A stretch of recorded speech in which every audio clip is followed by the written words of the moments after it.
حالات سے دوچار ہونے والوں کے لیے 4 بڑی خوشخبریاں ہیں، اسے سنیں۔ اور یہ چاروں خوشخبری اللہ نے قرآن پاک کے اندر دے رکھی۔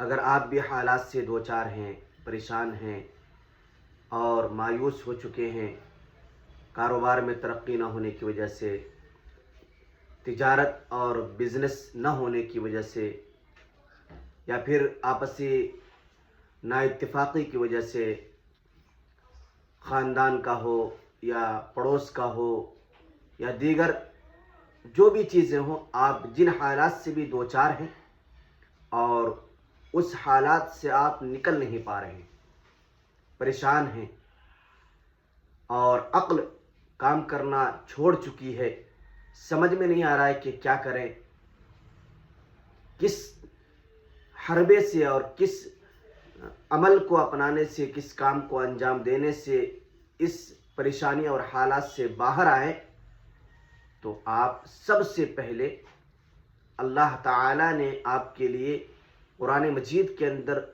جو 4 خوشخبریاں دی ہیں اور اللہ نے خود 4 وعدے کیے ہیں، اس وعدے کو سنیں، اس وعدے کو پڑھیں اور اسے دل میں جگہ دیں۔ انشاءاللہ خود بخود حالات آپ کے لیے آسان ہو جائیں گے، حالات کا رخ بدل جائے گا، آپ کے ذہن کے اندر سکون اور پریشانی ختم ہو جائے گی۔ وہ 4 وعدے اللہ تعالیٰ نے جو کیے ہیں وہ آپ کو بتانے کی کوشش کر رہا ہوں۔ پہلا وعدہ اللہ تعالیٰ نے حالات سے گھرے لوگوں کے لیے جو پہلا وعدہ کیا ہے، اللہ فرماتے ہیں لا یکلف اللہ نفسا الا وسعها۔ اللہ طاقت سے زیادہ بوجھ نہیں ڈالتے۔ حالات ہیں تو شاید آپ کے اندر اس حالات کو نمٹنے کی سکت اللہ نے آپ کے اندر دے رکھی ہے، اسی وجہ سے آپ کے اوپر وہ حالات آئے۔ تو اللہ نے خود فرما دیا کہ طاقت سے زیادہ میں بوجھ نہیں ڈالتا، اس کا وعدہ اللہ نے کیا ہے۔ نمبر 2، صبر اگر کرتے ہیں حالات پر تو اللہ فرماتے ہیں ان اللہ مع الصابرین، کہ میں صبر کرنے والوں کے ساتھ ہوں۔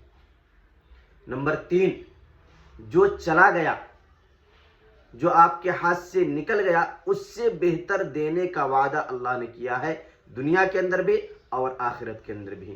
قرآن مجید کی آیت ہے وَلَلْآخِرَةُ خَيْرٌ وَأَبْقَىٰ، آخرت آپ کے لیے بہتر ہے، اللہ نے وعدہ کیا۔ اور ایک جگہ اللہ تعالیٰ نے فرمایا کہ یؤتکم خیرا مما اخذ منکم، کہ تمہیں وہ چیز دوں گا جو تمہارے لیے بہتر ہوگی اس چیز سے جو ہم نے تم سے چھین لی، اس سے بہتر چیز تمہیں عطا کروں گا۔ تو یہ تیسرا وعدہ۔ اور چوتھا وعدہ ان مع العسر یسرا، کہ مشکل کے بعد ہم تمہیں آسانیاں فراہم کریں گے، حالات کے بعد تمہیں اچھے وقت، اچھے دن دکھائیں گے۔ یہ اللہ تعالیٰ نے 4 وعدے کر رکھے ہیں ان احباب کے لیے، ان لوگوں کے لیے جو حالات سے دوچار ہیں، جو پریشان ہیں۔ تو ان حضرات کو چاہیے کہ ان 4 آیتوں پر غور فرمائیں۔ جب یہ 4 آیتوں پر غور فرمائیں گے تو خود بخود آپ کا ذہن کشادہ ہو جائے گا، آپ کے ذہنی توازن میں فراوانی اور خوشحالی آ جائے گی۔ اور ایک جگہ ایک شاعر کہتا ہے کہ اذا اشتدت بک البلوى ففکر فی الم نشرح فعسر بین یسرین اذا فکرته فافرح، کہ جب کوئی حالات اور پریشانی آئے تو سورہ الم نشرح کے اندر غور کر لے۔ اللہ تعالیٰ نے ایک عسر کے درمیان 2 یسر رکھا ہے، یعنی اللہ تعالیٰ نے ایک تنگی کے بعد 2 خوشحالی دینے کا وعدہ فرمایا ہے۔ تو آپ پریشان کیوں ہیں؟ اللہ آپ کے ساتھ ہے، اللہ آپ کے حالات کو بدلنے پر قادر ہے، قادر مطلق ہے۔ تو پریشان نہ ہوں، صبر تحمل سے کام لیں، انشاءاللہ اللہ تعالیٰ راستہ آسان فرمائیں گے۔ اللہ تعالیٰ تمام احباب کی پریشانیوں کو حل فرمائیں۔